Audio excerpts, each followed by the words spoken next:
বাড়ির সব কাজ আজকে আমাকেই করতে হলো। তো হাই, আমি রিঙ্কু। আজকে সকালে উঠে ব্রাশ করার পর চলে গিয়েছিলাম আমি দোকানে, কারণ বাড়িতে বিস্কিট ছিল না, আর বাড়িতে বিস্কিট না থাকলে আমার মাথাটা হয়ে যায় গরম।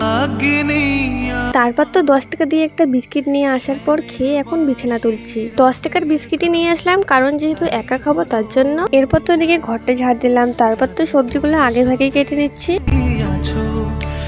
কারণ আজকে বড় এসেছিল জ্বর, আর বাড়ির সমস্ত কাজ আমাকেই একা হাতে করতে হবে, না হলে কিন্তু আমাকে অনেকটাই হেল্প করে। কয়েকদিন থেকে তো তোমরা দেখতেই পাচ্ছ রোদের তাপমাত্রাটা কিরকম দিচ্ছে, আর এই রোদে কিন্তু দুপুরবেলা উনুনে রান্না করতে অনেকটাই অসুবিধা হয়। তার জন্য তো আমি কয়েকদিন থেকে চেষ্টা করছি যে দুপুরে রান্নাটা তাড়াতাড়ি সেরে ফেলতে। তারপর তো রান্না বান্না হয়ে গেলে আমি নিজে খেয়ে বাবার জন্য ভাত দিয়ে রাখলাম, আর এই লাকড়িগুলো এখন উঠে রাখছি। আর যে রোদ দিয়েছে যে সব লাকড়ি আজকে শুকাই গেছে।